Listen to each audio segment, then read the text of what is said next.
Olá, bom dia. Estamos dando continuidade ao direito administrativo começando do zero. Estamos agora nos princípios do direito administrativo. Vimos, né, os princípios da administração pública expressos, que foi o princípio da legalidade, princípio da impessoalidade, princípio da moralidade, princípio da publicidade, princípio da eficiência. Agora nós vamos entrar nos princípios implícitos, são aqueles princípios que estão em outras normas, em outras legislações, na jurisprudência, na doutrina. Os princípios que a gente chama de princípios expressos estão na Constituição Federal. Se tem interesse nesse assunto ou alguém tem interesse, compartilhe esse vídeo. As nossas redes sociais estão na descrição do vídeo. Nós fazemos o vídeo como se fosse um audiobook, através da leitura e os comentários quando necessários. E vamos debatendo, vamos aprendendo aqui com o William André e com o Luiz Carlos. Vamos lá. Professor, Oi. não, eu falei só isso aí, professor. O Luiz está entrando aí, acho que com outro telefone. Ana Luísa que está aparecendo. Acho que caiu. Vamos lá. Princípios implícitos. Vamos lá. Além dos 5 princípios comentados no tópico anterior, expressos na Constituição Federal, a doutrina reconhece a existência de princípios implícitos. Em razão desta situação, Carvalho Filho os denomina de princípios reconhecidos. Iremos iniciar os comentários pelos princípios da supremacia do interesse público sobre o privado e da indisponibilidade do interesse público. Esses dois princípios fundamentam o regime jurídico administrativo, de sorte que todos os demais princípios decorrem deles, ou seja, os dois principais princípios implícitos ou reconhecidos ou não previstos diretamente no texto constitucional são o princípio da supremacia do interesse público e o princípio da indisponibilidade do interesse público. Você aprender esses dois princípios, você consegue resolver muitas questões de direito administrativo. Princípio da supremacia do interesse público.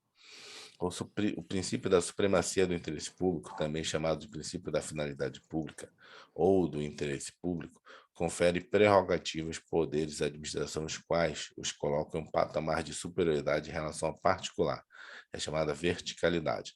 Note que, nesse caso, notem que, caso estivéssemos diante da relação jurídica entre dois particulares, não seria admissível que um deles possuísse tais prerrogativas, já que na relação particular vigora a igualdade entre as partes, horizontalidade. Carvalho Filho pontua que o primado do interesse público, em que os direitos individuais não podem ser equiparados aos direitos sociais, o indivíduo deve ser visto como parte integrante de uma sociedade. Esse princípio foi cobrado na questão abaixo, ou seja, o princípio da supremacia do interesse público seria o princípio, na verdade, que a primeiro momento parece que tem uma certa arbitrariedade, uma certa, né?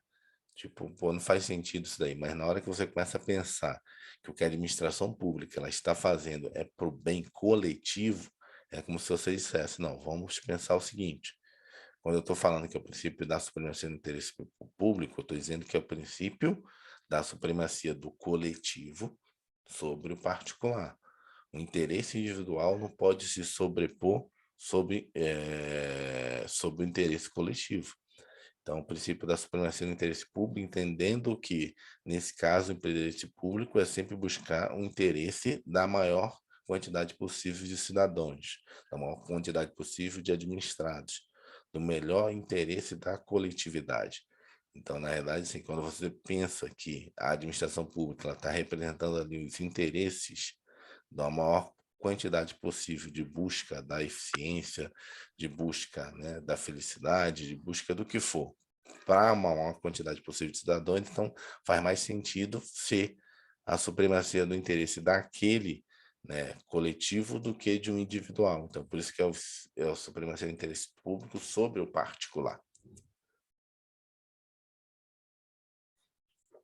Por exemplo, né, em situações em que você precisa, né, fazer um determinado conserto, sei lá, numa tubulação de água, e aí você vai ter que quebrar a calçada de um particular.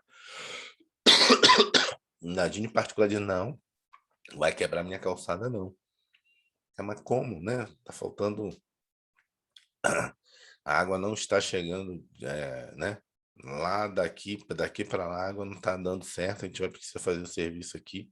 Não, não, vai entrar na justiça, não vai quebrar, não vai dar certo. Ou seja, você está botando interesse particular, são interesses de uma coletividade, você precisa fazer o serviço ali, saneamento de água, o que for, e toda uma população que vem depois de você vai ficar prejudicada porque o interesse particular do seu é maior do que o interesse público, né? O interesse coletivo posterior. Então, entender nesse sentido essa supremacia, não é não é uma supremacia de arbitrariedade, mas uma supremacia de coletividade sobre o individual. Vamos ver uma questão. A administração pública, a administração possui posição de superioridade em relação aos administrativos, né? Administrativo, mas eu acho que ele botar administrados. Além de possuir prerrogativas e obrigações que não são extensivas às particulares, além disso, os assuntos públicos possuem preferência em relação aos particulares. Essas características da administração pública decorrem do princípio da supremacia do interesse público previsto implicitamente na Constituição Federal, né? Implicitamente na Constituição Federal, expressamente na legislação ordinária. Correto, né? Então, o princípio da supremacia do interesse público, e não está direto na Constituição, porque na Constituição, quais são os princípios que estão lá? É o LIMP: legalidade, impessoalidade, moralidade, publicidade e eficiência. O princípio da supremacia do interesse público podia ser até o princípio ali envolto, né, pelo princípio, talvez, né, não sei, da legalidade, porque a finalidade pública ela tem que estar na lei, não sei, mas a doutrina, né, a jurisprudência entende que só o LIMP, né, expresso que está lá na Constituição, o resto é tudo implícito. Só botar aqui o nosso marcador para deixar marcado aqui. Então, questão correta.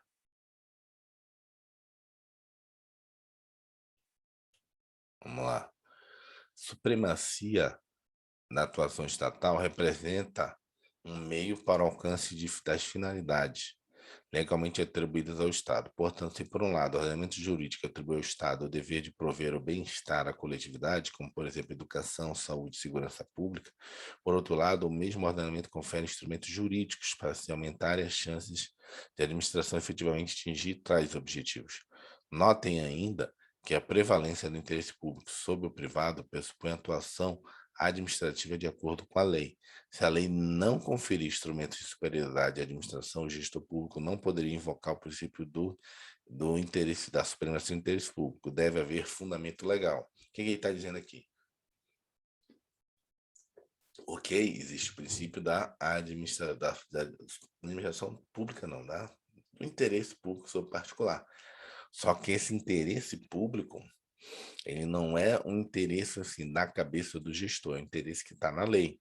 Então, aquela situação que eu acabei de descrever de um serviço de água e esgoto, provavelmente vai estar descrito em alguma legislação dizendo que a companhia de saneamento básico daquele município ou do estado poderá fazer, né, serviços, né, eventualmente até danificando momentaneamente o imóvel particular, que provavelmente vai ser ressarcido, vai ser feito. Normalmente, nesses casos, a companhia de esgoto depois refaz a pavimentação, refaz a calçada das pessoas. Em alguns casos, vai até entrar na casa das pessoas para verificar, né, essas questões. Então, provavelmente vai estar em lei, né, de água e esgoto para você fazer isso. Não pode simplesmente não estar previsto em lei e você querer sobrepor essa supremacia. A supremacia ela tem que estar prevista em lei. Então você vai ver que essa supremacia vai estar prevista em lei até para exercer, por exemplo, depois a gente vai ver o poder de polícia. O poder de polícia é claramente uma supremacia do interesse público sobre particular. Então, por exemplo, o interesse coletivo é o quê? Que você tenha restaurantes, quiosques que prestem serviço, né, de alimentação adequado. Isso dá uma prerrogativa de supremacia do interesse público sobre particular, de que você tenha pessoas que atuem em fiscalização sanitária que vão adentrar no imóvel particular. Mesmo a gente sabendo que na Constituição, no artigo 5º, inciso 11, você tem que a casa é asilo inviolável, né, do cidadão. Inclusive, entendido a casa em sentido amplo. O local de trabalho dele inclui a casa, inclui-se como conceito de casa. Mas, nesse caso, a vigilância sanitária tem a prerrogativa, né, de eventual denúncia adentrar nesse estabelecimento e verificar, ó, tá cheio de barata, tá cheio disso, daquilo outro. Por quê? Porque aí já está previsto em lei, provavelmente nessas regras de fiscalização de vigilância sanitária, essa supremacia, que quebra, inclusive, né, um direito fundamental, que é o asilo inviolável de um cidadão. Vamos mais uma questão. Bebi bastante água por causa da minha garganta aqui. O princípio da supremacia do interesse público sobre o interesse privado é um dos pilares do regime jurídico administrativo e autoriza a administração pública a impor, mesmo sem previsão no ordenamento jurídico, aqui, ó, pegadinha aqui, ó, mesmo sem previsão, a supremacia é um princípio, mas esse princípio, para exercer, ele tem que estar o quê? Legal, Previsto. tem que estar legal, né? Tem que estar legal, tem que estar normatizado, tem que ter uma resolução, um instrumento jurídico, né? Não No posso, sentido, então seria a legalidade no sentido estrito, né? no sentido amplo. Amplo. Ah, Que seria, estrito seria só feito pelo só pela Congresso, não é lei. isso, professor? Uhum. Isso, tá ok, desculpa, eu inverti o sentido. No sentido estrito, uma norma, por exemplo, a Receita Federal tem várias normas que autorizam os auditores da Receita entrarem nas empresas, verificarem, né, balanços, livros contábeis.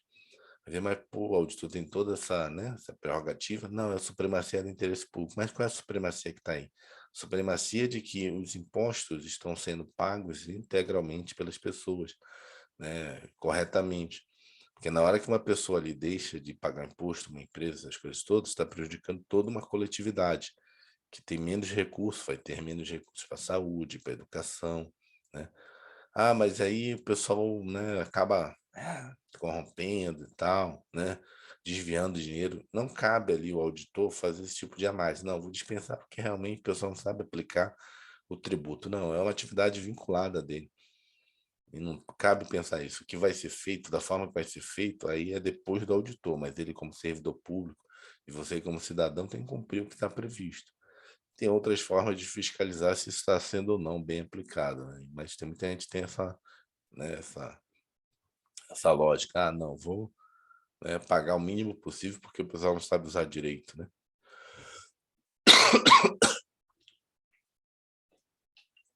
Vamos lá. A supremacia do interesse público fundamenta, por exemplo, a desapropriação. Isso aqui é casco. Supremacia do interesse público é você quero construir uma rua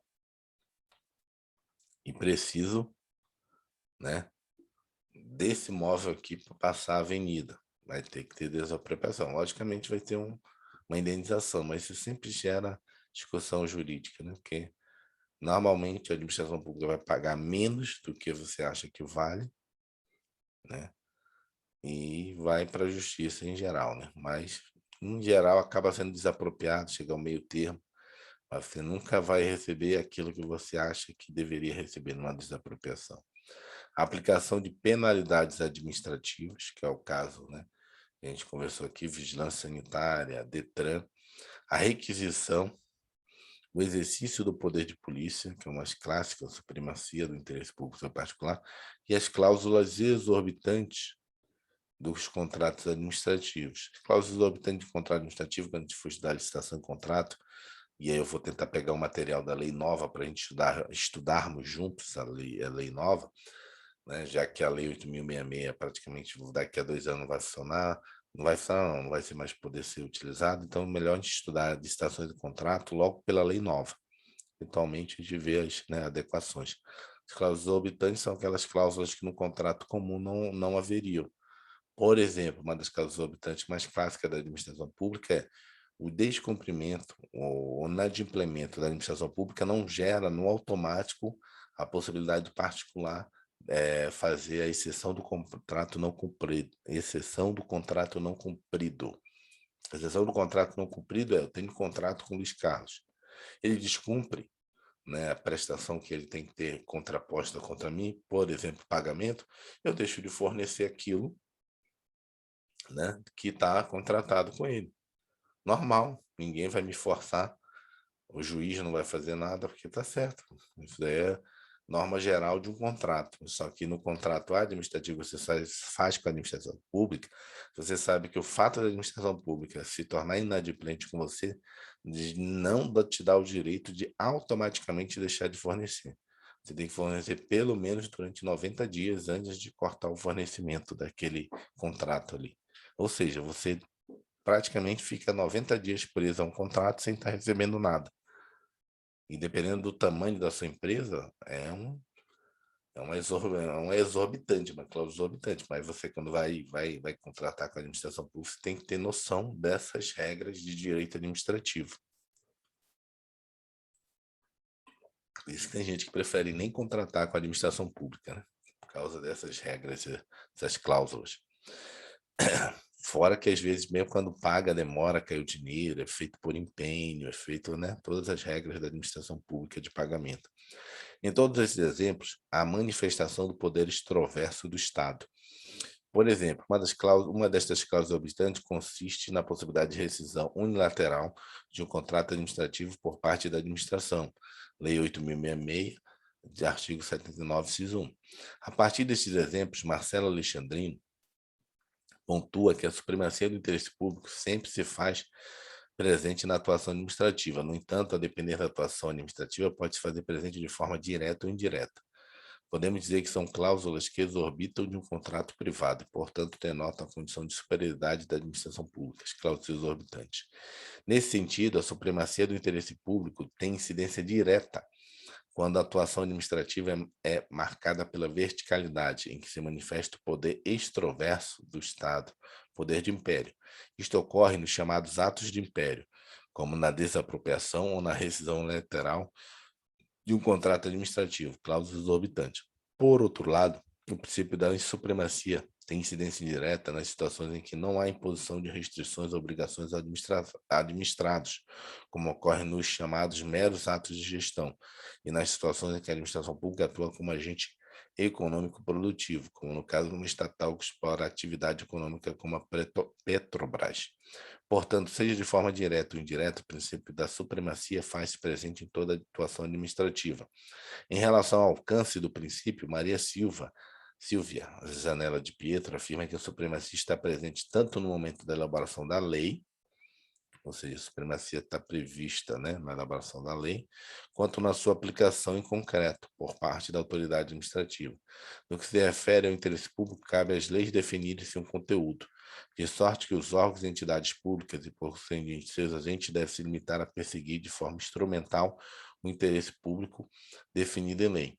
A doutrina tende a classificar o interesse público como um conceito jurídico indeterminado, dado a vasta gama de matizes que este pode assumir em todas as variadas situações concretas. Apesar de ter conteúdo inicialmente indeterminado, o interesse público será sempre determinável, uma vez que é possível ao intérprete, à luz do ordenamento jurídico, inferir o significado de interesse público nos casos concretos. Falando em direito e interesse público, é importante comentar a classificação doutrinária acerca dos interesses públicos, primário e secundário. Quando ele está falando isso aqui, que é um conceito jurídico indeterminado,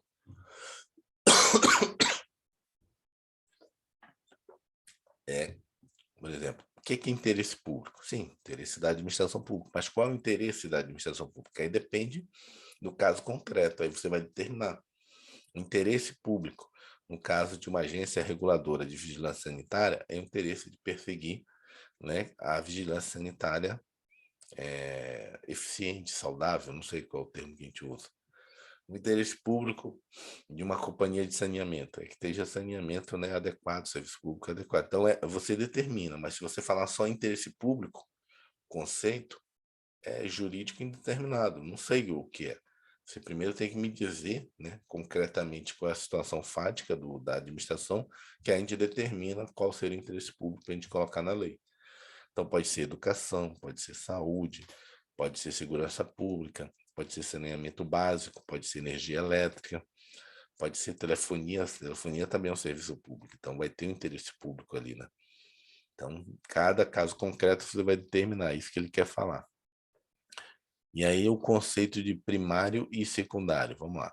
Marcelo Alexandrino leciona que os interesses públicos primários consistem nos interesses diretos da coletividade, do povo, como aqueles que fundamentam a prestação de serviços públicos, dos serviços de saúde. Por outro lado, os interesses secundários são os interesses diretos do Estado, enquanto titular de direitos e obrigações, em geral de cunho patrimonial, por exemplo, Programa de Regulação de Débitos Tributários, REFIS. Então, o interesse público primário é o interesse direto do cidadão, interesse público secundário, seriam interesses meramente estatais ou patrimoniais.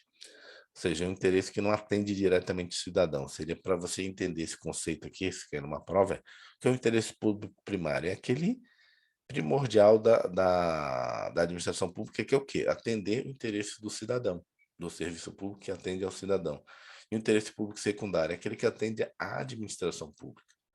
Então, é um interesse secundário. Primário da administração pública, o fato de você ceder uma parte do seu orçamento, do que você produziu, uma parte até da sua liberdade que você tem originalmente para o Estado, é o quê? Que ele atenda aos interesses da coletividade. Então, o interesse público primário é o atendimento do próprio cidadão, porque ele cede uma parte do patrimônio dele através de tributos, pagando tributos, uma parte da liberdade dele, porque ele tem que respeitar várias regras de comportamento social, né, de atuação na atividade econômica, para que o Estado atenda um interesse maior da coletividade. Então, esse é o interesse público primário. O interesse secundário é quando a administração pública, que foi criada a partir dessa concessão, uma parte do seu patrimônio, uma parte da sua liberdade, começa a querer pegar para ela, né? Tem interesse dela, de melhoria dela, né? Tipo, aí, nesse caso, patrimônio, comprar um prédio público. Tudo bem, vai atender o cidadão, mas indiretamente, mas interesse mais da administração.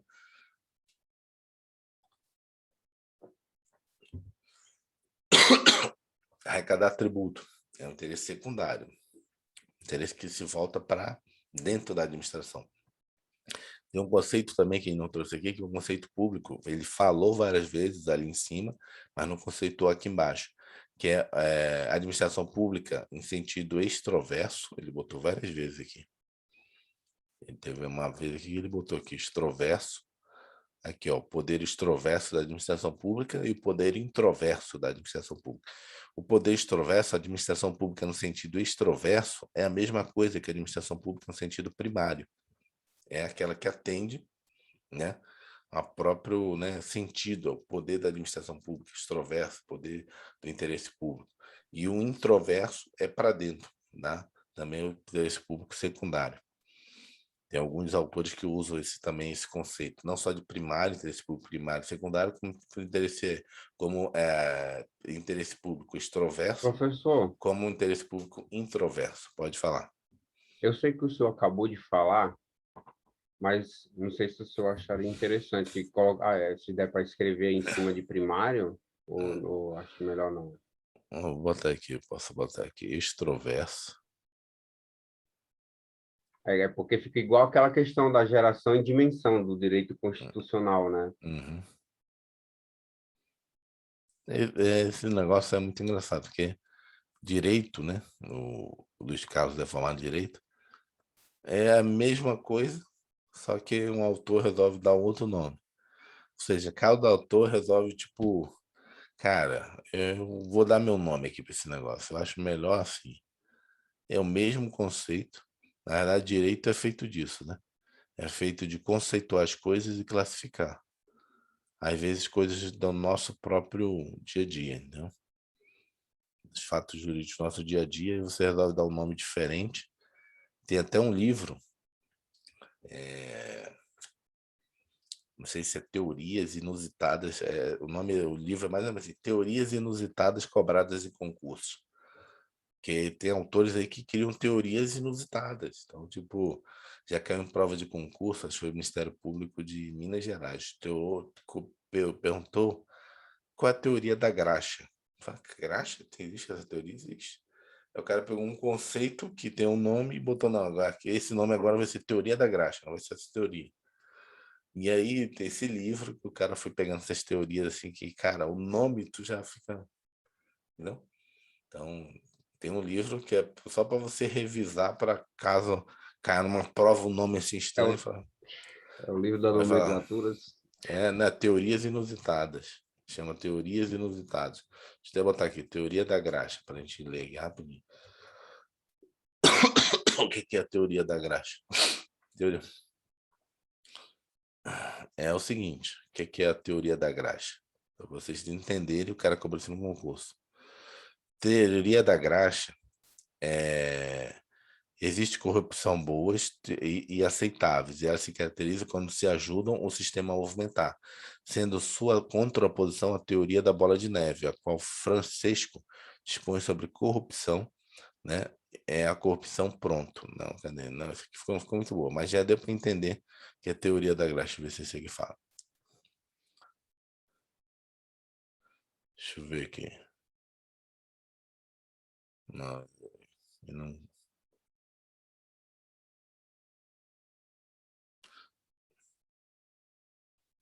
Deixa eu ver aqui. Deixa eu ver aqui para a gente ler, para não ficar a dúvida. O que é essa teoria da graxa? Aqui. Consta que a teoria da graxa é o contraponto da teoria bola de neve e o estado vampiro. Ok, daí? Mas isso é no campo da economia. Como trazer isso para o direito e que importância teria? Dá uma monografia ou TCC, uma mulher respondendo. Quem sabe? Mais uma questão de concurso, como adequar isso ao edital? Wagner Francisco fez um belo texto sobre o assunto. No Facebook, Auri Lopes fez também belas críticas, falando de uma teoria que eu não conhecia, a teoria dos testículos despedaçados, que é Bowles-Broken. Não resistem em dizer, isso é um pé no saco. Sigo, as redes sociais espinafaram a prova e a pergunta. Por todos, cito Rogério Santos, Guilherme Madeira e Auri. Os três aqui. É um estudante levantou a lebre.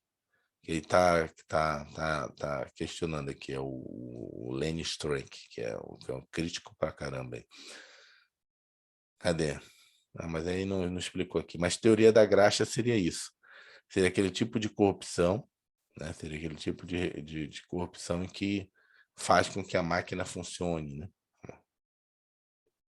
Seria um tipo de corrupção, não sei como é que seria isso. Seria mais ou menos isso.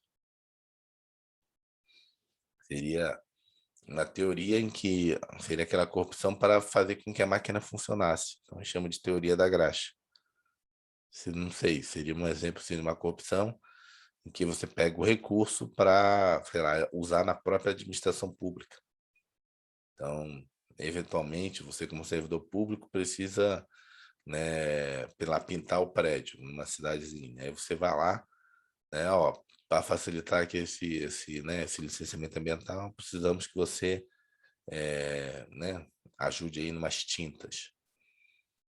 Ou seja, você está tendo uma vantagem devida para acelerar um processo, mas essa vantagem não é nem para você, é só para manutenção do prédio que você mesmo trabalha. Então, é tipo uma corrupção para manter a própria administração pública funcionando. E se torna comum que o cara passa a chamar isso de teoria da graxa, né? Manter as coisas azeitadas. Tô louco, né? Então, isso às vezes é cobrado no concurso. É o que a gente está falando aqui. Às vezes, um mesmo conceito, ou seja, seria o cara que está cometendo corrupção, só que o proveito não é diretamente para ele, apesar dele receber indiretamente, porque está, né, solicitando vantagem indevida. Não é devido. O particular fornecer qualquer que seja o produto, material, dinheiro fora né, do tributário para receber um outro serviço público, a não ser que esteja previsto isso em lei, né, em norma. Enfim, para você ter uma ideia. Por isso que a gente botou aqui, ó, extroverso e introverso, que às vezes vai cair uma loucura dessa e você, opa, não, peraí. Tô lembrando, primário é o extroverso. Vamos lá para o princípio da indisponibilidade do interesse público. O princípio da indisponibilidade do interesse público informa que os bens e interesses públicos não pertencem às organizações públicas, nem aos agentes públicos, mas à coletividade. Consoante leciona César Antônio Bandeira de Mello, interesses públicos não se encontram à livre disposição de quem quer que seja, são inapropriáveis. Lembre-se que dispor de algo significa dar a destinação que se desejar. Por exemplo, o proprietário dispõe do seu veículo, transferindo ao seu irmão, doando ao amigo ou quem quer ou a quem bem entender. Notem que o princípio da indisponibilidade do interesse público se contrapõe ao princípio da supremacia, ao impor limites à atuação estatal. O quadro abaixo ilustra a tensão entre esses dois princípios. Então, você tem a supremacia do interesse público, que é um poder, e a indisponibilidade do interesse público, que é um limite. Então, na realidade, você tem um poder e tem um limite desse poder. Você tem a supremacia de fazer determinada coisa, mas você não pode, né, colocar essa coisa de forma que, não, eu decido a melhor hora de fazer isso. Não, é indisponível o interesse público. Como eu falei da arrecadação de tributos. Eu verifiquei em uma empresa, tem a supremacia.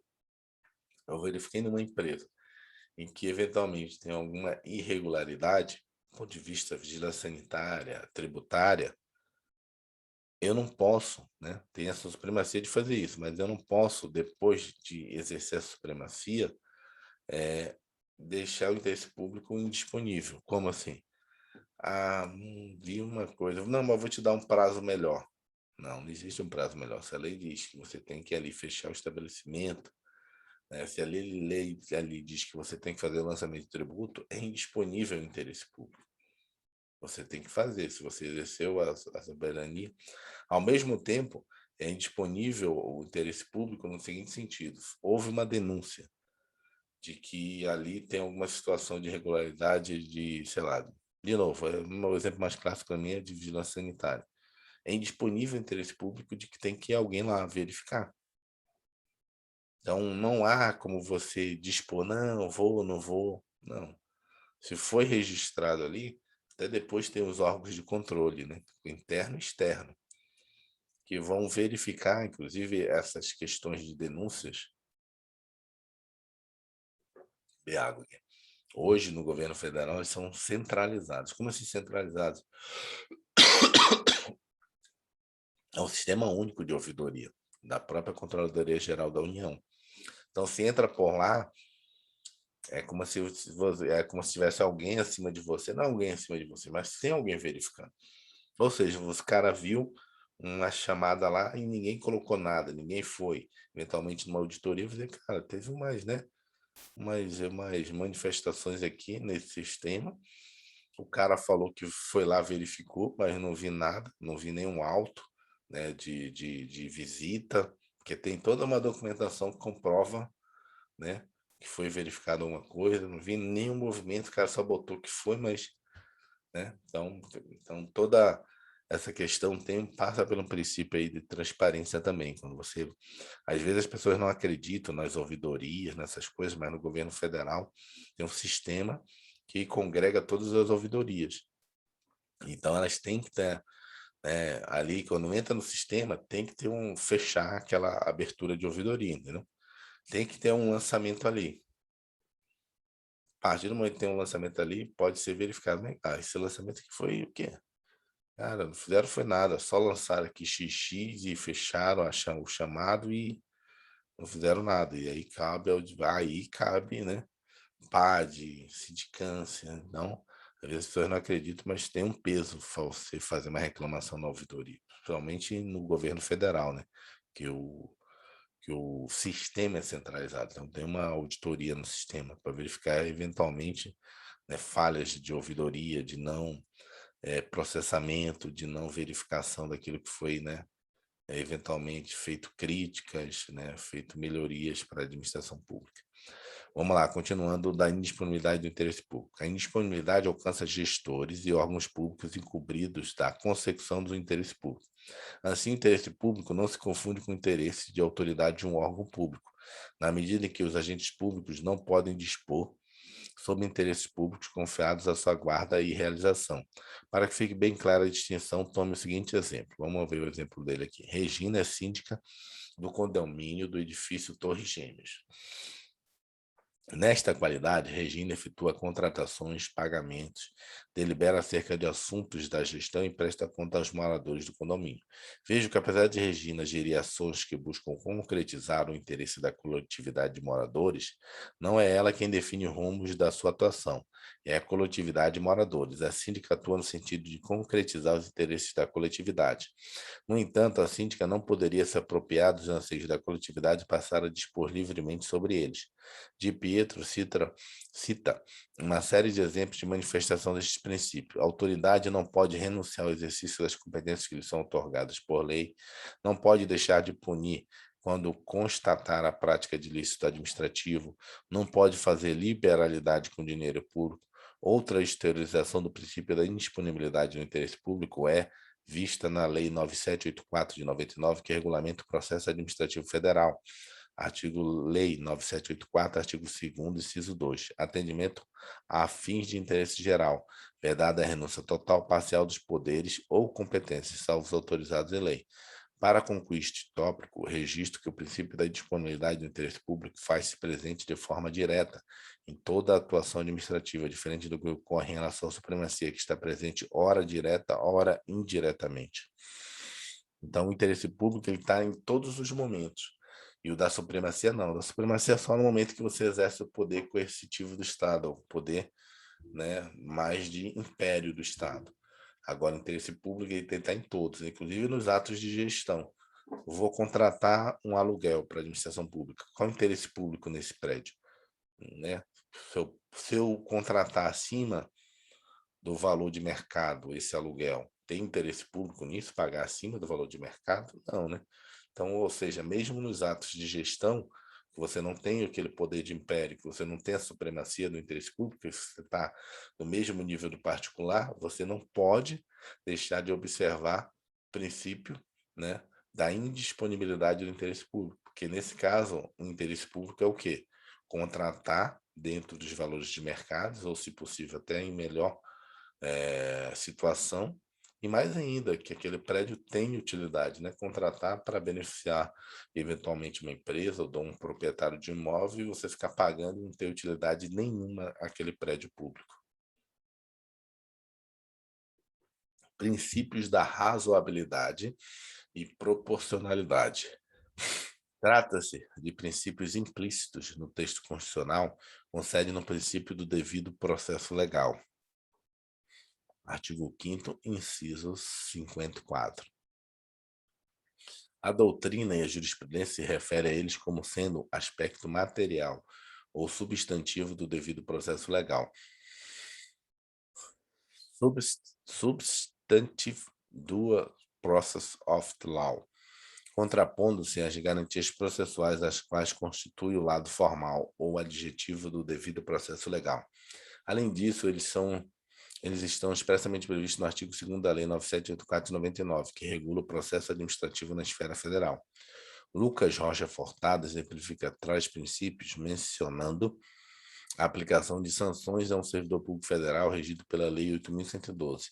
Antes de passar o exemplo, ressalto que, na penalização do servidor, a dosimetria da pena exercida é exercício de discricionalidade da autoridade competente. Assim, imagine que o servidor chega 1 hora atrasado na repartição pública, sendo punido com a penalidade de advertência, Lei 8.112, artigo 129.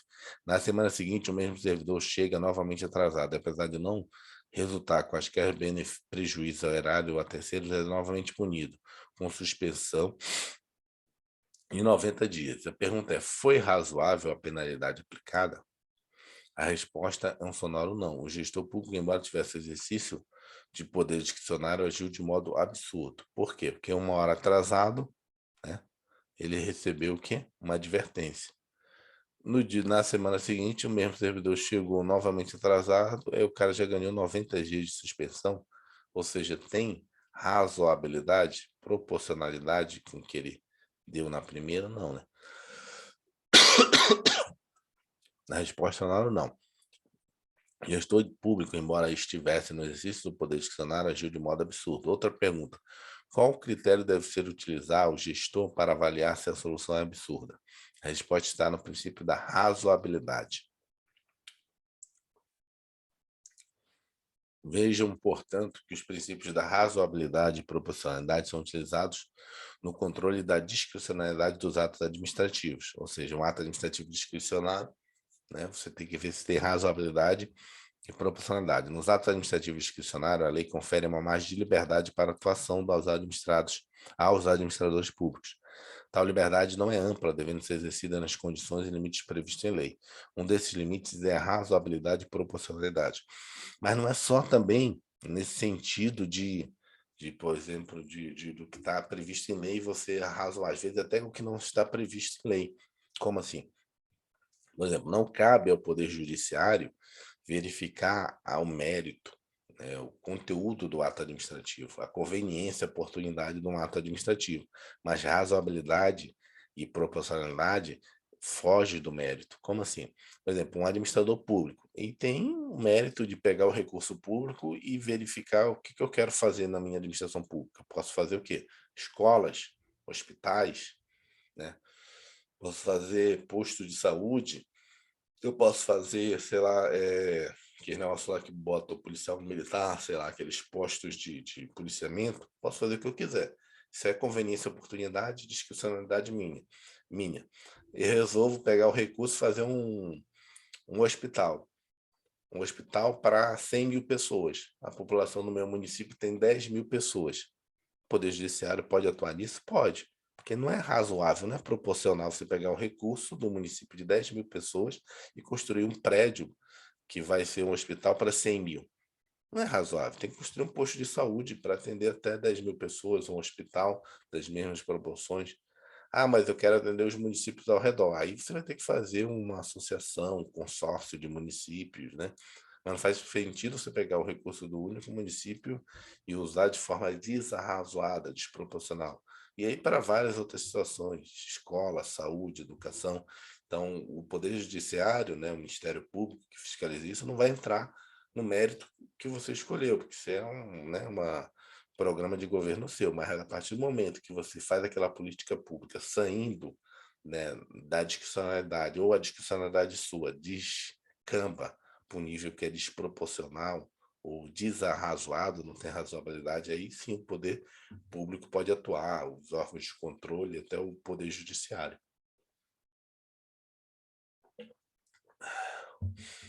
Maria Silva Zanella de Pietro, continuando aqui. Sintetiza este aspecto a mencionar que a decisão discricionária será ilegítima, apesar de não transgredir nenhuma norma concreta expressa, foi irrazoável. É isso que eu acabei de falar. É legítimo construir um hospital? É, mas é razoável um hospital desse tamanho para esse município pegar esse recurso e fazer dessa forma? Escola. Temos alunos na idade escolar de primeira a quarta série, 5 mil alunos no município. É razoável, é discricionário. O administrador público pode construir uma escola de primeira a quarta série, né? Primeiro grau. Primeiro grau não, agora chama ensino fundamental. Ensino fundamental, né, inferior, básico, né? Primeira até quinta série agora. Temos 5 mil alunos. Eu vou lá e construo uma escola que vai, né, se destinar para ensino fundamental até a quinta série, até a quinta série do ensino fundamental, mas no meu município só tem até 5 mil crianças na cidade, e eu construo um negócio para 20 mil, 30 mil. É irrazoável isso, então, desproporcional até, né? Então, o que a Maria Silva de Preto está dizendo mesmo, apesar do Poder Judiciário não poder interferir na decisão política ou decisão de governo, na discricionalidade daquela decisão, mas a partir do momento que ela fica desarrazoada, ou seja, desproporcional, aí eu posso entrar. Porque vai cair muito em prova perguntando: o Poder Judiciário pode analisar os atos discricionários? Não. O conteúdo dos atos discricionários? Não, porque é discricionário. Mas, quando ele fere a proporcionalidade desse ato discricionário, quando ele fere, a gente vai ver também na área de ato administrativo, mas lá na frente, numa outra apostila, o princípio dos motivos determinantes. Inclusive, o ato administrativo ele pode ser discricionário, do ponto de vista que eu não preciso, já te dou a palavra, William, não preciso fazer nenhuma motivação, ou seja, não preciso dizer porque eu estou fazendo ele, mas a partir do momento que eu faço essa motivação, isso cai muito em prova, a teoria dos motivos determinantes, a partir do momento que eu faço essa motivação, e aí o Poder Judiciário vê que na motivação ela foi desarrazoada, desproporcional, aí eu interfiro no ato administrativo. Olha só, eu não precisava motivar, né? Por exemplo, só para vocês terem uma ideia, eu posso nomear e exonerar um servidor público, né, que não tem vínculo com a administração pública, com cargo e comissão, sem motivo nenhum, não digo não. É um cargo de confiança meu. Nomeei e exonerei, não preciso falar nada. Nomeei, aí vou exonerar o cara, não preciso falar nada, mas vou exonerar porque esse cara tem chegado reiteradamente atrasado. Vou exonerar porque esse cara vive faltando ao serviço. Aí o servidor vai lá e diz, tá aqui, ó, minha folha de ponto. Eu nunca cheguei atrasado, eu não tenho faltado nada. Ou seja, a motivação era errada, desarrazoada, desproporcional para eu tomar aquela medida. A partir daí, o Poder Judiciário vai dizer, não, você vai manter o cara no cargo porque a motivação... Você não precisava motivar, mas a partir do momento que você motiva, você se vincula à motivação desse ato. E se essa motivação comprova que foi desarrazoado ou desproporcional ao ato administrativo, esse ato se torna ilegal. E aí o poder público, desculpa, o Poder Judiciário pode anular o ato, que era discricionário e não precisava nem de motivação. Pode falar, William. Eu acho que o senhor acabou de responder, entre aspas, assim. A pergunta era, às vezes, até óbvia, mas vamos lá. No caso né, de discricionariedade, né, da pessoa ser discricionária, o Poder Judiciário não pode chegar lá e intervir, mas, por exemplo, se tiver algum ato de ilegalidade, né, mesmo em sentido amplo, então ele pode vir, né, como o senhor acabou de explicar, entre aspas, né, se for uma coisa ilógica que o cara está falando, é tipo como se fosse de certa forma, uma calúnia, não, uma difamação, né, não, o cara está chegando atrasado aí, e o cara vai lá e prova que não, né, então, tu respondeu antes de eu... Nesse caso, eu dei um exemplo em que a administração pública pode ter um ato anulado, não é nem pela ilegalidade do ato. O ato está legal. O problema é que ele está desarrazoado, desproporcional. Né? Antes seria uma difamação, isso aí? Dizer, ó, você sempre está chegando atrasado. Aí o cara vai lá e fala: não, tá aqui a prova que eu não estou chegando atrasado. Pode ser, De mas certa o que eu forma, estou seria falando, uma você difamação. podia ser qualquer outra argumentação. Ele não está cumprindo, né, com as tarefas que foi determinadas para ele. Né? Ele Sim. poderia estar cumprindo, né? Mas será que só o fato de não descumprir causa, né, a demissão, ou seja, exoneração do servidor? Não precisa ser necessariamente, né, o contrário à lei. Precisa ser desarrazoado o negócio. Tá dentro da Sim. lei, mas é tipo desproporcional o negócio. Acaba gerando aquela frase, célebre frase, é legal, mas é imoral esse tipo de coisa, né? Tá tudo dentro da lei. Recebi tipo, um município pequeno resolve fazer uma legislação em que toda vez que isso acontece, tô falando real, isso acontece. Toda vez que um vereador sair do município para representar um município, num outro município, na capital do estado ou em Brasília, ele vai receber por diária R$ 3.000. Isso é razoável, determinar uma diária de R$ 3.000? Isso acontece. E aí você julga, né, essa concessão diária ou esse ato que bota o valor da diária como um ato, né? Você vai lá no Poder Judiciário, isso aí quem fiscaliza muito é o Ministério Público nos municípios. Vai lá e entra na Justiça dizendo, olha, esse ato administrativo é ilegal. Mas o que? Está dentro da lei, cabe ao próprio município determinar o valor das diárias dele, a própria Câmara Legislativa, como é que é ilegal? Não, é legal porque é desarrazoado, é desproporcional, entendeu? Então não tem nada de legal determinar a, a, a diária R$ 3.000, mas para aquele Entendi. município, entendeu? Se fosse na capital, de repente faria sentido, né? O deputado estadual, o deputado federal. Mas para o município pequeno de 10 mil habitantes, R$ 3.000. Então, não é ilegal, é como se fosse assim, aquela frase, é imoral. E você começa a ver que imoral, por que é imoral? Porque é desarrazoado, é desproporcional. Às vezes, né, junta aquele outro princípio da moralidade. E você percebe que está, assim, inconcluente, você percebe que está, tipo assim, fora de, né, assim, de normalidade, assim, você sabe, não, legal, mas não tá, sabe, não tá colando isso aí. E aí provavelmente é porque está descambando da razoabilidade ou da proporcionalidade. Vamos ver o que ela fala ainda. Mas antes de passar ao conteúdo dos princípios, observe o seguinte: os princípios da razoabilidade e proporcionalidade consistem em critério de validade do ato, ou seja, são parâmetros que irão pautar o controle da legalidade do ato administrativo, e não controle de mérito, de sorte que o ato irrazoável ou desproporcional deverá ser anulado, e não simplesmente revogado. Lembrando, assim, por exemplo, o exemplo que eu dei de, por exemplo, no colégio, no hospital. O que é que o poder público pode fazer? Olha, eu não vou entrar no mérito se você pode construir um hospital, não pode. Construir as escolas, eu não pode. Mas o arrazoado, o desarrazoado, você não pode fazer. Então, o poder público não pode, às vezes, dizer, não, tudo bem, então eu vou me adequar, vou construir um hospital para 10 mil pessoas, 5 mil pessoas. Ok. É possível, né, acontecer isso. Não, então, entendi. Então, eu vou fazer a escola. Porque eu estava prevendo para daqui, de repente pode ser. Não, é porque eu estava prevendo que vai crescer a população da cidade e daqui a 10 anos já vai ter essa quantidade de alunos de primeira a quinta série. É uma justificativa boa, uma motivação boa. Então, mas o poder público nunca vai dizer, o poder judiciário, desculpa, nunca vai chegar e vai dizer para os gestores, dizendo, na realidade, você, na realidade, o seu município, na verdade, não precisa de escola, ele está precisando de saúde, todo mundo está doente. Olha, o município não está precisando de saúde, tem um hospital gigante aqui estadual no seu município, que pode atender toda a população. Então, a sua né, população está precisando de escola. Não pode, porque isso é discricionário, isso é o mérito do gestor público. Ainda que tenha um hospital estadual lá que atende toda a população do município, ele quer construir um hospital municipal. Então, é dele. Agora, quem não pode, de novo, é sair do razoável e do proporcional. Tem que levar em consideração que já existe um hospital ali, mas que não dá vazão à demanda do município. É por isso que ele vai construir um municipal. Ok.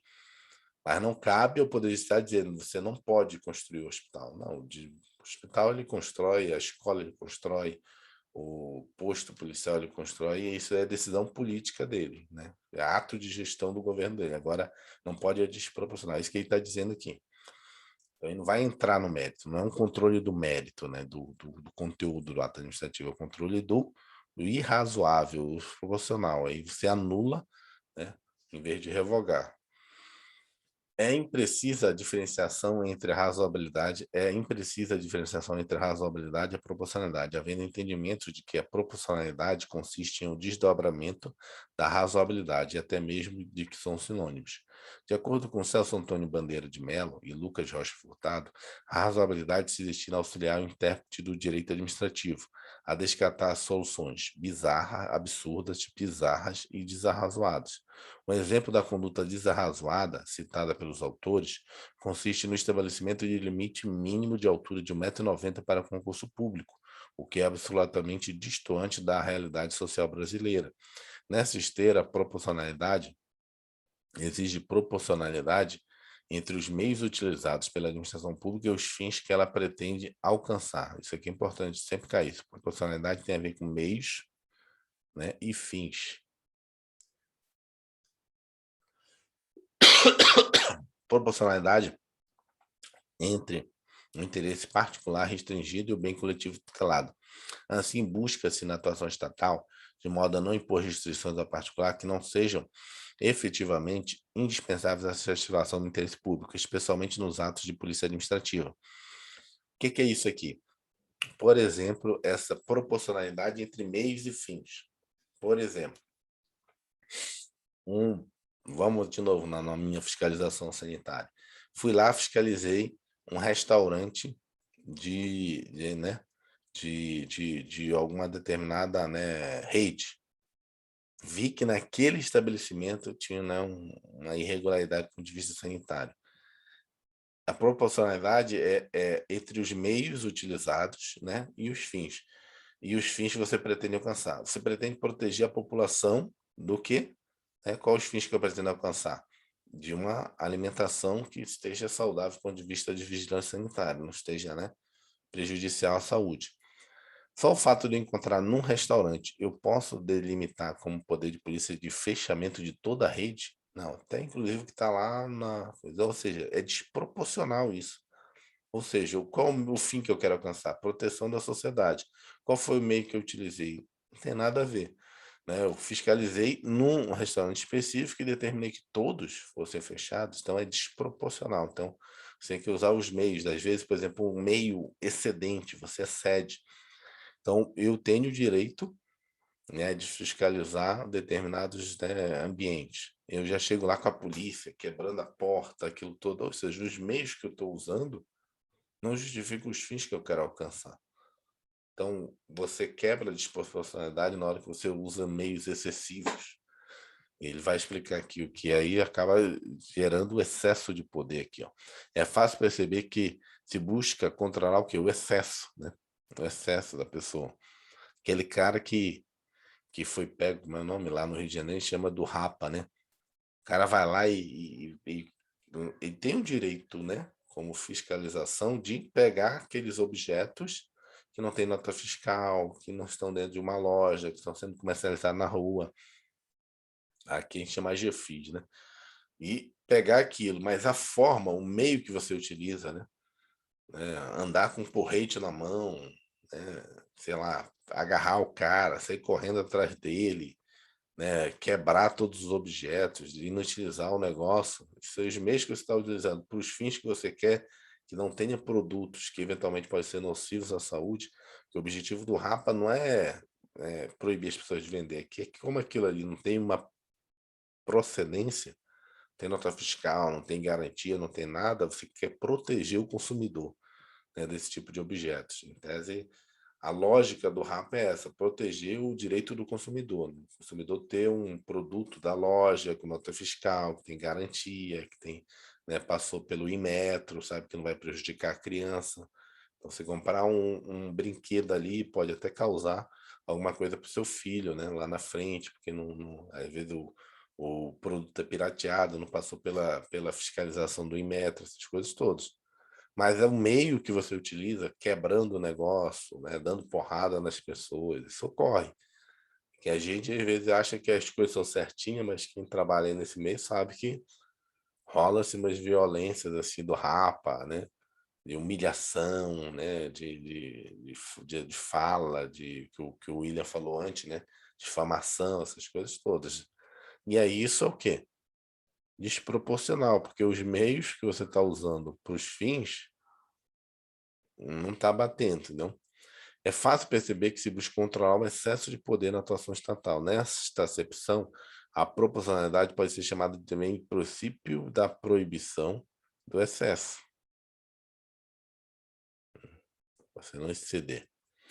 Novamente, Lucas Jorge Furtado exemplifica a proporcionalidade com a situação em que manifestamente invadem o Congresso Nacional. Deveria a Polícia Administrativa ser convocada para manter a ordem e a tranquilidade? Qual o limite para o uso da força? Poderia ser usada a arma de fogo?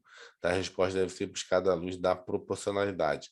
Nesse sentido, pode-se destacar 3 elementos para a proporcionalidade. Isso aqui cai bastante em concurso, essa pergunta aqui. Eu já vi, cai até em prova oral, no prova do Ministério Público de Minas Gerais, tem no YouTube. Foi perguntado isso aqui. Quais os 3 elementos que fazem com que você faça um ato administrativo adequado, né, do ponto de vista da proporcionalidade do método administrativo? Você tem que ver o quê? Quais são os 3 elementos que fazem com que o gestor público, seu, né, no dia a dia seu, é o quê? A necessidade. Deve-se avaliar a restrição imposta. É de fato necessária a solução? Se houver outro meio menos gravoso, a administração deveria adotá-la? Adequação, quer dizer, necessidade, adequação e proporcionalidade. O ato deve ser adequado para atingir seus objetivos? Se não houver pertinência entre a restrição imposta e a solução almejada, o ato é desproporcional. Proporcionalidade em sentido estrito. Deve haver mais benefícios do que vantagens naquela atuação, sob pena de ser considerada desproporcional. Então, NAP, né? Sintetizando os tais elementos. Todo ato, para ele respeitar a proporcionalidade, você tem que analisar o quê?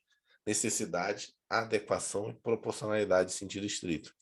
Necessidade, há outro meio menos gravoso, ou seja, é necessário fazer essa restrição no restaurante, é necessário invadir, fazer determinada coisa. A adequação, ou seja, se é adequado, né? A lei me prevê isso, o alto alcançar os resultados almejados, ou seja, é adequada a forma que eu estou fazendo a proporcionalidade, ou seja, o custo-benefício disso é melhor, o benefício do ato supera as restrições que vai impor. Então, vamos ver aqui, a questão de concurso. Sebrasp, Superior Tribunal de Justiça, analista administrativo, analista judiciário, área administrativa. Vamos lá. Em relação aos princípios aplicados à administração pública, julgue o próximo item. O princípio da proporcionalidade, que determina a adequação entre os meios e fins, deve ser obrigatoriamente observado no processo administrativo, sendo vedada a imposição de obrigações, restrições e sanções em medida superior àquelas estritamente necessárias aos atendimentos do interesse público. Correto, né? Ou seja, no processo administrativo disciplinar, não dá para eu dar uma suspensão para o cara que faltou, sei lá, um dia, e o cara que faltou, sei lá, meio expediente, saiu antes de acabar o expediente, eu dar, sei lá, uma suspensão de 90 dias. É desproporcional, né? Agora aí é uma verticalização do PAD, agora que eu lembrei, né? Que isso aí é jurisprudência nova. Não é jurisprudência nova, mas cai muito concurso. Quando você tem um PAD, um processo administrativo disciplinar, e a pessoa se enquadra numa daquelas hipóteses, daí também é proporcionalidade, que eu lembrei agora. Se cabe uma daquelas hipóteses de demissão, não cabe ao administrador público definir outra punição. Deixa eu tentar exemplificar. No artigo lá que fala sobre demissão no serviço público, na Lei 8.112, no processo administrativo disciplinar, ele lista quais são as condutas que geram demissão. Se eu fiz um PAD e comprovei que o cidadão entrou numa daquelas condutas, não há outra punição a ser dada, só cabe a demissão. São algumas condutas que são extremamente graves e aí cabe demissão. Não cabe você dizer, enquadrei o cara, fiz todo o PAD, oitiva de testemunhas e tal, enquadrei que o cara realmente está uma daquelas hipóteses ali de comportamento. O Supremo já disse, não cabe você descaracterizar e dizer, não, vou dar só uma suspensão de 90 dias. Não, porque é taxativo. Se ele caiu naquela hipótese, a única coisa que pode ser feita é demitir. Ou então você deveria, quando tivesse ter feito o PAD, descaracterizado, assim, descaracterizado entre aspas, né? Tivesse visto que não era uma daquelas hipóteses, mas era uma hipótese de outro inciso, que cabe suspensão até 90 dias. Não você fazer o PAD, ouvir testemunha, né? Meio que tipo, tipificar que a conduta foi outra, que nessa conduta o mandamento legal é demissão, caso ocorra essa conduta, e você, no final, né, determinar no PAD, não, vai ser suspenso durante 90 dias, não vou demitir. Não cabe esse tipo de discricionalidade. Não sei se vocês entenderam. Então, assim, coiu, já era. Que é, no caso específico do 8.112, o caso de demissão é aquelas hipóteses, não tem margem de discricionalidade. Não é assim, eu demito ou faço 90 dias, dou 90 dias de suspensão. É demito, só tem esse caput lá, esse mandamento. Antes de encerrar, friso que estamos diante de um requisito de validade do ato, de sorte que é nulo e não apenas inconveniente o ato desarrazoado ou desproporcional. Além de explicitar no seu texto tais princípios, a Lei 9784 os concretiza em várias passagens em verbos. A Lei 9784, que é a Lei do Processo Administrativo Federal, artigo 2º, parágrafo único. No processo administrativo serão observados, entre outros, os critérios de adequação entre meios e fins, ou seja, proporcionalidade, né? Vedada a imposição de obrigações, restrições e sanções em medida superior àquelas estritamente necessárias ao atendimento do interesse público, observância das formalidades essenciais à garantia dos direitos dos administrados, de novo aqui, proporcionalidade, a adoção de forma simples, suficiente para propiciar adequado grau de certeza, segurança e respeito aos direitos administrados, né? Razoabilidade.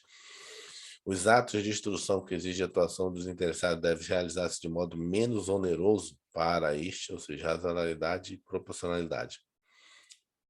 Mais um princípio aqui para a gente finalizar hoje. Princípio da continuidade. A gente viu hoje Qual foi os princípios? São os princípios implícitos. Vamos, antes de a gente entrar no último, cadê? Vimos o princípio da supremacia do interesse público. Vimos 4 princípios hoje. Supremacia do interesse público. Cadê?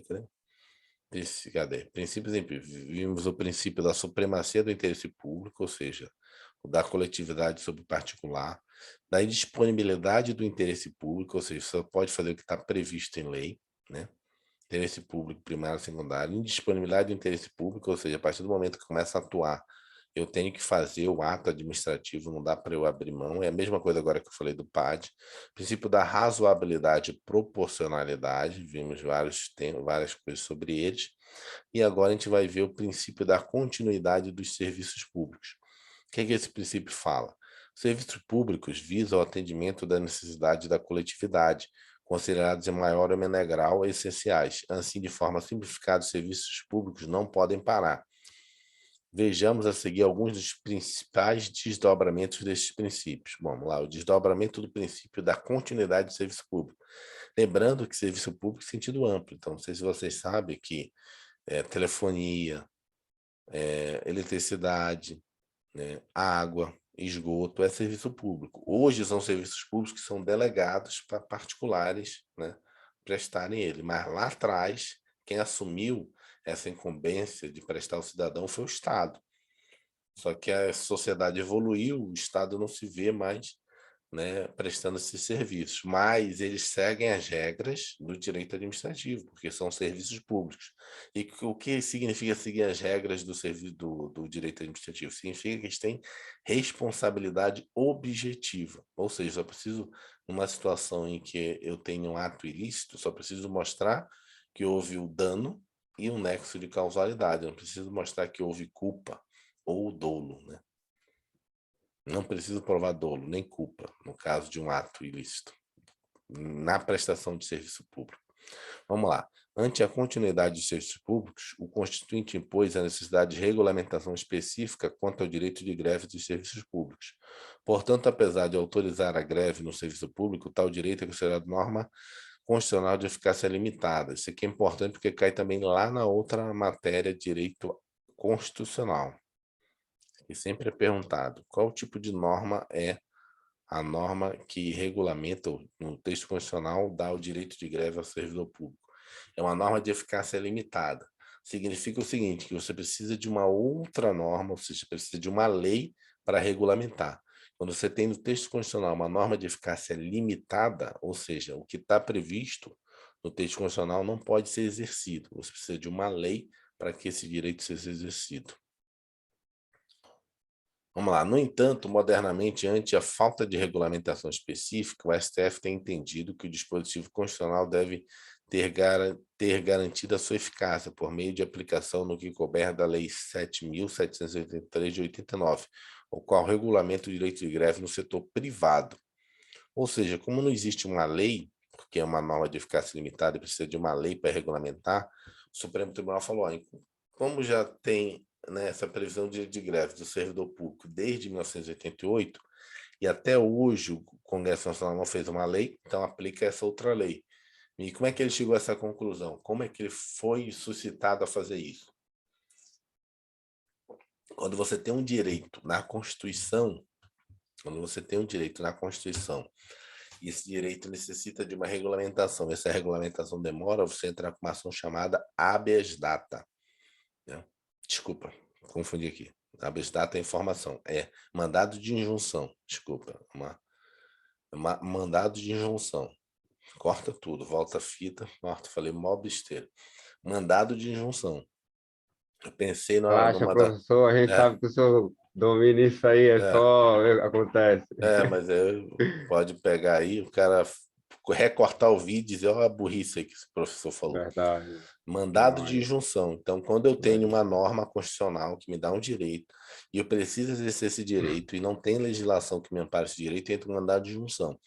As confederações, associações, sindicatos dos servidores públicos entraram com mandado de injunção E aí o Supremo falou, olha, realmente, vocês têm direito de greve, está na Constituição e até agora não tem lei, e vocês não podem exercer. Então, o que que o Supremo fez?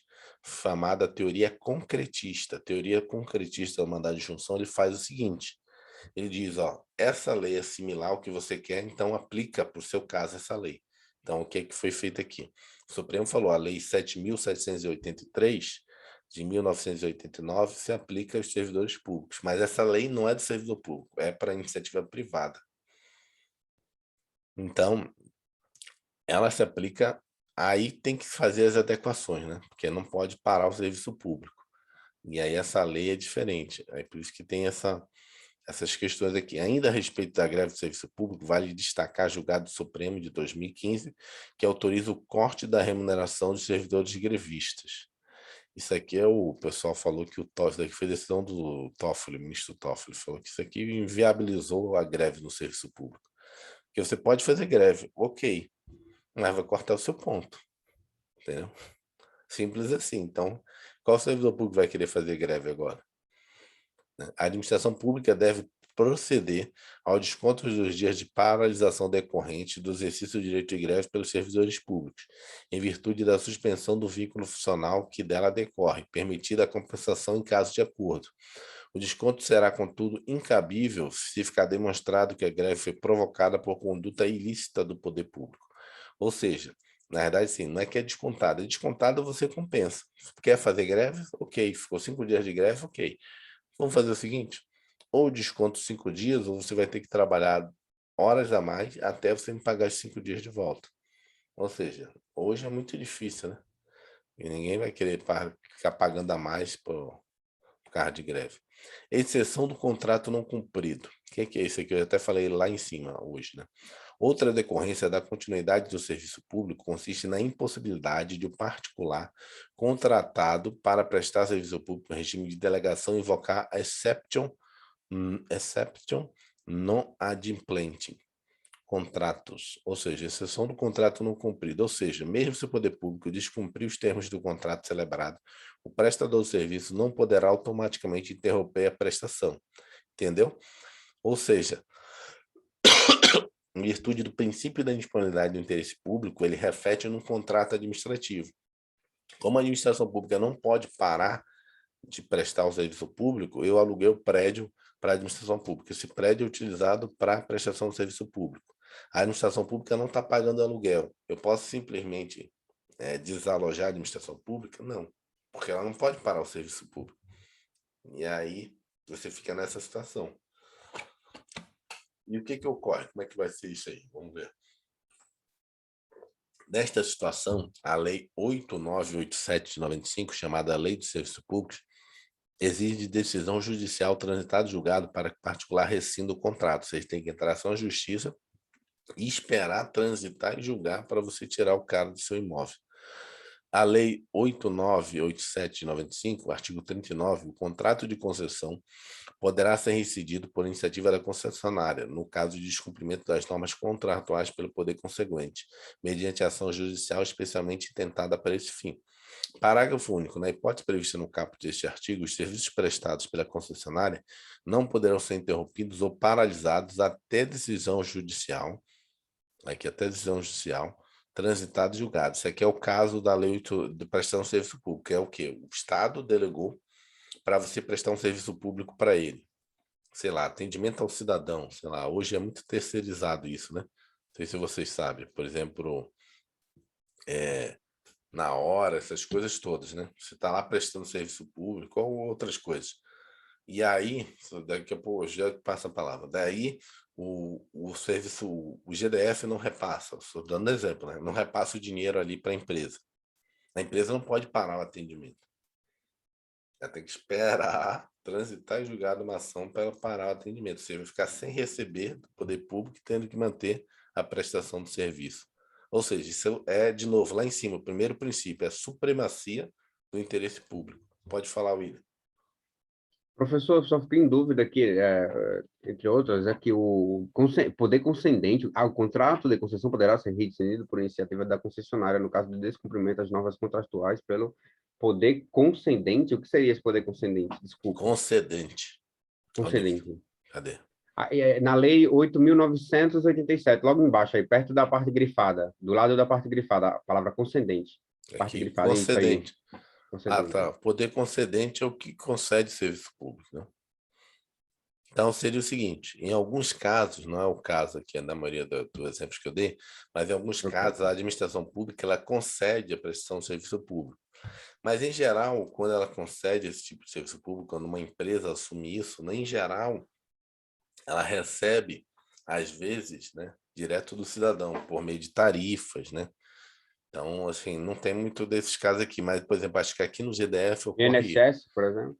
Não, aí a INSS é uma autarquia. O que eu estou falando, assim, são serviços públicos. Eu acho que aqui no Hum. GDF o caso mais explícito disso é o seguinte: parece que o GDF ele paga uma cota à parte para as empresas de transporte público aqui, coletivo, né? Existe uma empresa que faz essa concessão, e aí, por exemplo, o transporte público, pelo que eu entendi aqui no GDF, ele é subsidiado, né? Ou seja, se fosse cobrado tarifa direto dos cidadãos, direto dos usuários, seria muito mais alto. E aí, por exemplo, o que que ele está dizendo aqui? É que, tipo, se o GDF resolvesse não repassar a parte que cabe a ele, por exemplo, o GDF parece que tem uns cartões, né? Tem uns cartões em que o estudante não paga o ônibus, não é isso? Né? Ele recebe lá uns créditos, essas coisas todas. Não tem um negócio desse, me esqueci o nome aqui no GDF. Isso é um serviço público. Quem poderia pagar seria o cidadão por meio de tarifa.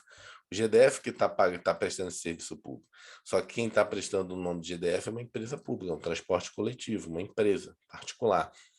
E se o GDF não repassar esse recurso para essa empresa particular de transporte coletivo, ele não pode parar de prestar esse serviço. Só depois de uma sentença judicial tramitada e julgada. Então, ou seja, o GDF pode deixar de pagar né, esse transporte para os alunos e mesmo assim esse transporte vai continuar sendo prestado aí pelas empresas de transporte coletivo. Vamos lá. De forma mais branda, tal princípio também pode ser observado na Lei 8.066 de 93. Neste caso, somente o atraso superior a 90 dias, lembra que eu falei 90 dias? No caso específico da Lei 8.066, impõe 90 dias. Poderá dar ensejo a rescisão contratual. Ou seja, se você contratar com o poder público, você tem que ter um caixa, né? Tem que ter um caixa, dessa forma você tem que ter um caixa que já suporte eventual atraso de até 90 dias. Porque se eventualmente o Estado atrasar 2 meses, você não pode fazer nada. A lei fala que você só pode fazer alguma coisa a partir de 90 dias. Isso não quer dizer que você não vai cobrar juros, né? Vai botar tipo, no contrato que se atrasou a fatura, vai me pagar juros de mora, né? Vai me pagar juros de correção monetária. Juros de mora é só do fato de você já atrasar meu pagamento, já me paga mais 10%. A atualização monetária é a cada dia que ultrapassar ali, você vai me pagar o IPCA, né? O IGPM. Então, isso não quer dizer isso, não. Isso você vai ganhar. E você não vai ganhar isso você vai receber, desculpa. O que você não pode fazer é atrasou um mês, você já vai cortar o contrato. Você não pode quebrar o contrato. Se fosse em particular, você teria o direito. Tem um contrato de fornecimento com uma empresa. Eu sou uma empresa. Você é uma empresa. Eu te coloco lá os produtos. Você me deixa de pagar, no mês seguinte já nem boto mais produtos. Não vou ficar 2 meses fornecendo para você se você me passar o dinheiro. Na administração pública, não. Passou o primeiro mês, não pagou, vai pagar multa, juros de mora e juros de correção monetária. Segundo mês, pagou, vai pagar juros de mora. Ok, mas e você para bancar os seus empregados na sua empresa que está prestando serviço né, prestando esse trabalho aí para a administração pública? Você vai ter que ficar bancando. No terceiro mês, ela paga. Então, ou seja, você fica sempre pagando uma, entendeu? Deixa duas atrasadas, paga uma. Duas atrasadas, paga uma. Sempre tu vai estar com 90 dias, mas nunca chegando a finalizar, entendeu? Pode ocorrer isso. E às vezes ocorre. Às vezes fica mais tempo.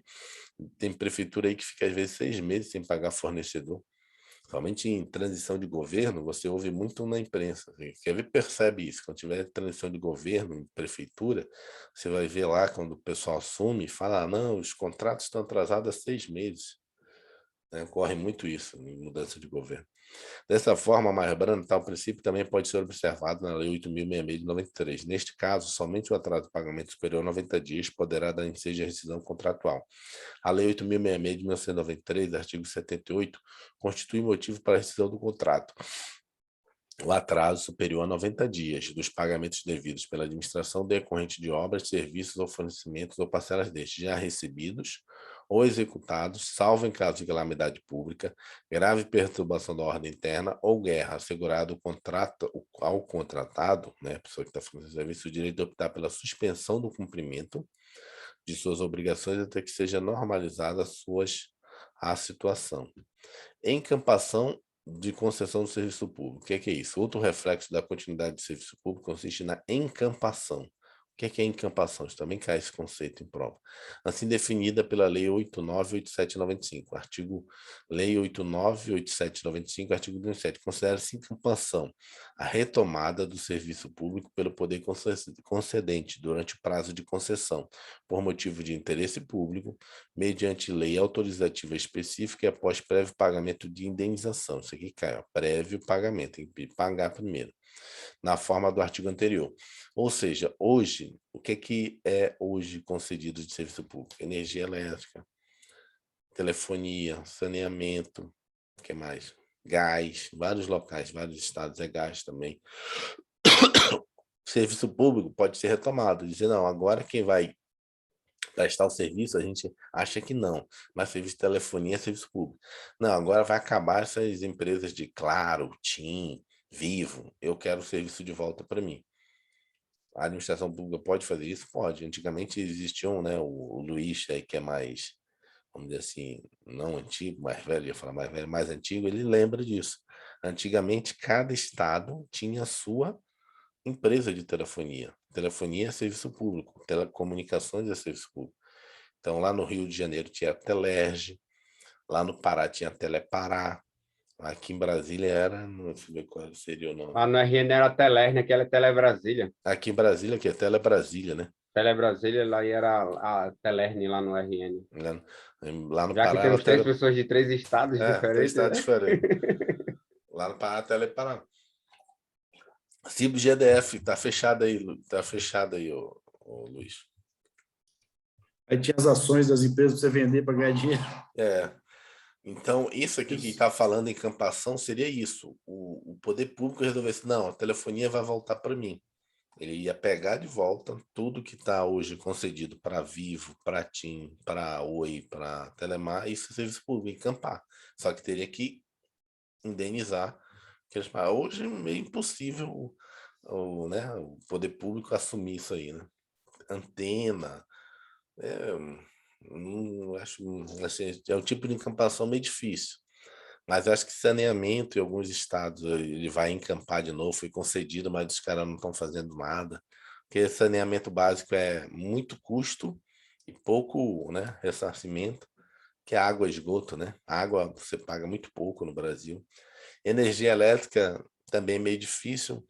Energia elétrica seria fácil, mas energia o pessoal assim, tem tido bastante lucro, né? Porque se o cara não pagou, você vai lá e corta. Aumenta a tarifa, tem essas coisas todas. Agora, o que no Brasil está dando problema é quando eu falo saneamento, lembre-se, saneamento é fornecimento de água, entendeu? Água e esgoto, não é só o esgoto. É água potável na casa das pessoas. E tem aí estados aí que o pessoal nem paga, né? Companhia. E é por isso que alguns estados nem conseguiram sequer fazer a privatização dessas empresas. Por exemplo, acho que aqui em Brasília ainda é estatal, né? Acho que é CAESB, né? CAESB, ainda é CAESB aqui. A energia elétrica aqui em Brasília ainda é estatal, né? A SEB. Lá no meu estado, quando eu saí lá de Belém na década de 90, já era privatizada a energia elétrica. Lá em Belém já... Fala aí. Aqui mudou já, né? Já mudou? Privatizou? Privatizou aí agora. Ah, tá. Tem Mas uns meses aí. lá em Belém, desde a década de 90, a energia elétrica é privatizada. Não é mais lá, era uma rede concessionária. Finalizando. Para finalizar este tópico, eu preciso destacar alguns entendimentos jurisprudenciais que podem aparecer em prova. Em relação à energia elétrica, olha aqui. Em relação à energia elétrica, enquanto serviço público, tem-se considerado que é lícita a interrupção do seu fornecimento, se após o aviso prévio o consumidor permanecer inadimplente, não pagamento da respectiva conta. Nesse sentido, a interrupção do fornecimento não configura descontinuidade de prestação do serviço público. Ou seja, nesse caso, o princípio da descontinuidade não abrange você deixar de fornecer energia elétrica. Mas aí é mais um entendimento para beneficiar as concessionárias, né? Porque é uma interrupção do serviço público, mas, no caso, pelo inadimplemento do usuário. E já em relação ao corte do fornecimento de energia elétrica para pessoas jurídicas de direito público, como o município, tem-se entendido que é possível a interrupção, desde que sejam preservadas chamadas unidades públicas essenciais, incluindo hospitais, pronto-socorros e creches. Em relação a estas instalações, como o corte colocaria a população em perigo, mesmo se o ente público continuar inadimplente, não deveria haver interrupção, devendo a distribuidora de energia se ocorrer de outros meios legais de cobrança. Além disso, para que ocorra o corte, não pode estar pendente questionamento administrativo quanto ao valor cobrado, ou seja, o corte será lícito quando houver um inadimplemento de quantia incontroversa. Ou seja, você não quer que corte a sua luz, entra com uma ação na justiça dizendo, olha, burlou aqui, está muito cara a luz. Aí o cara não vai poder cortar enquanto tiver essa discussão na justiça. Mas não está aqui, mas, por exemplo, também é muito complicado estudar isso, mas não sei se vocês sabem que durante a pandemia teve várias legislações que proibiram em alguns estados corte de energia elétrica, né? Não sei se vocês acompanharam isso. Acho que isso aí foi temporário, né, durante a pandemia, mas pode ocorrer situações como essas, não? Isso é mais uma verticalização. Vai que você cai numa prova mais difícil, uma prova, sei lá, discursiva, e bota aí que no ano de 2020 e tal, né, foi cortada a luz do cidadão, tal, o cara tem ou não tem direito. E aí você vai lá, se você pegar, vai ver que leis da época, em 2020, proibiam o corte de energia elétrica, né? Até por causa da pandemia, as pessoas estavam sem trabalhar, teve concessionária que entrou na justiça dizendo que era, né, inconstitucional, um bocado de coisa aí. Mas acabou que alguns estados não cortaram a energia elétrica, as pessoas ficaram sem pagar. Tem um bocado de gente devendo aí as companhias elétricas. Lá no Pará, eu acho que ocorreu isso. Ficou proibido de cortar, e eu acho que até de, como é que a gente chama? De tirar a pessoa da casa, me esqueci agora o termo jurídico, tá vindo na ponta da língua. Fazer despejo nesse período lá. Teve lei no Pará que proibiu o despejo, mas também foi julgado inconstitucional, porque tinha que ser lei nacional, não podia ser lei estadual, enfim. Mas daí, só para a gente aprofundar aqui, né? Verticalizar, mas tem que lembrar disso. Eventualmente uma prova mais difícil, de repente uma prova estadual, de um concurso estadual, pode até cobrar esse nível aí, mas em geral é esse aqui. O cara pode cortar a energia do cara e não vai estar descumprindo o princípio da descontinuidade do serviço público. Mas durante a pandemia teve essa proibição de corte, né? É isso. Acho que avançamos bem, vimos 3 princípios.